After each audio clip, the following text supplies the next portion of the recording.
What's up guys, welcome back to Reynolds Rides. In today's video we're talking about 5 quirks of the C4 Corvette.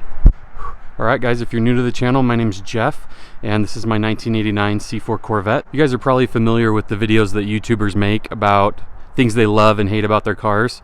And while I have made a video about things I love about this car, I don't want to make a video about things I hate about this car, just because hate's a pretty strong word. It kind of throws out negative vibes, has a negative connotation, and honestly there's nothing I can say that I hate about this car. If you guys missed the video I made about things I love about this car, I will go ahead and link it in the corner here for you. I highly recommend checking that out. And with that said, let's get into the first quirk. So quirk number 1 is this huge protrusion coming out of the dash on the passenger side. So this is commonly referred to as the Breadbox, and it was intended to be an airbag. When the C4 was being made originally, there was legislation that was in progress or pending for airbags, and the legislation fell through for airbags at that time, and GM, instead of redesigning the dash on this side, they decided to leave it. That's just what I've read out on the interwebs. If you Corvette guys have any flavor you want to add to that, please comment below. It's kind of interesting. It's really odd. It's not functional. It's just kind of a squishy crash pad at the moment.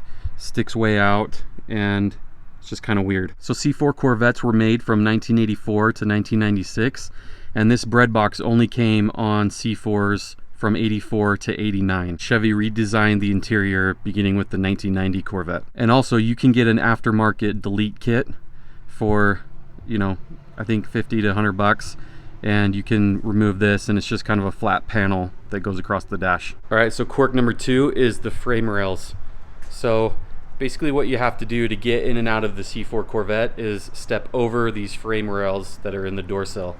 And as you can see, it's quite a step down when you're getting into the car. So you basically have to step over the frame rail and then kind of fall into the seat.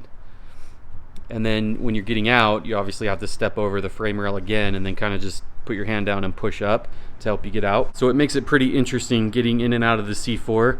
You will find this on all C4s. Again, they were made between 84 and 96 and they all have this. It's honestly just the technology of the time. So if you look at 70s and 80s sports cars, there are others that have this similar setup. So for example, the De Tomaso Pantera and the Lamborghini Countach. The best analogy I can come up with is it's like getting in and out of a bathtub. So quirk number 3 has to do with the process for removing the removable targa top. So basically what you have to do is use this ratchet to remove 4 screws. So there's one up here on the driver's side in the front, one on the passenger side in the front, and then 2 in the back. Overall, it's not that big of a deal, but it is a little tedious and time consuming. You have to spend time taking out 4 screws. I think it could have been simpler. You know, I owned a 1986 Camaro IROC Z that had T-tops, and basically you just pull a lever and the T-top would come out and pop off. So I feel like Chevy could have done something like that on this removable panel. But again, not a big deal, and the removable top is something I absolutely love about this car. Quirk number 4 has to do with the process for removing and installing the battery. So as you can see, it's not as easy as just lifting it up or dropping it in like it is on most cars. You do have to remove this panel right here, and it's held in by 5 screws. So there's one right back there, there's 3 right there, and then there's one down below right there. You got to kind of squeeze a wrench in there.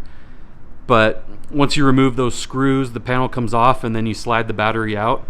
I've heard of some guys not understanding this process and just ripping this panel off. So if you're new to C4 ownership or you're looking to buy a C4, please don't do that. Just remove those screws and pull off the panel, and that'll get you the battery. Quirk number 5 is that there is no emergency release latch or cable for the clamshell hood. So if this one breaks, it really makes getting this hood open difficult. Most cars don't have an emergency release for the hood if the latch or cable breaks, but most cars have a front grille with a lot of access points where you can kind of reach up and grab the latch that's in the front and also the cable. So this hood doesn't have that. In fact, the latches are back here towards the windshield. And so if this hood gets stuck shut, that's no bueno. In the event that it does, I know there's a tool out there that you can buy that'll kind of come under the cowl here and give you access to try and move this latch back and forth, but it just sounds like a nightmare. You can buy an aftermarket emergency release kit, and basically what it is it comes with 2 cables, one for each latch, and it'll attach to the latch here, and then you got to drill a hole through the seal. So you attach it here, fish it through the seal, and it just kind of lays here, and if the hood gets stuck, you just can reach down here and pull it and it should open the hood. So those are the 5 quirks I wanted to discuss today. By no means is that a comprehensive list. If you have some other quirks in mind that you want to mention, please do so in the comments below. There are a couple of honorable mentions. So on the C4 Corvette, the window switches and the side mirror adjustment switches are in the middle, as opposed to the door, which is kind of the traditional spot for them. This quirk is specific to my car, and it's something I need to fix. And it is that my rear hatch release switches do not work.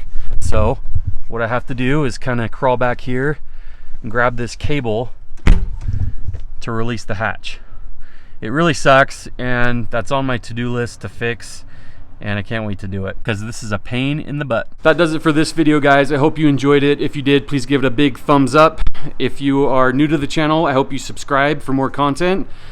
And despite all these quirks, I absolutely love this car. Again, there's nothing I hate about it. So if you don't have a C4 in your stable, I recommend getting one. Thanks for watching, guys. I'll see you in the next one.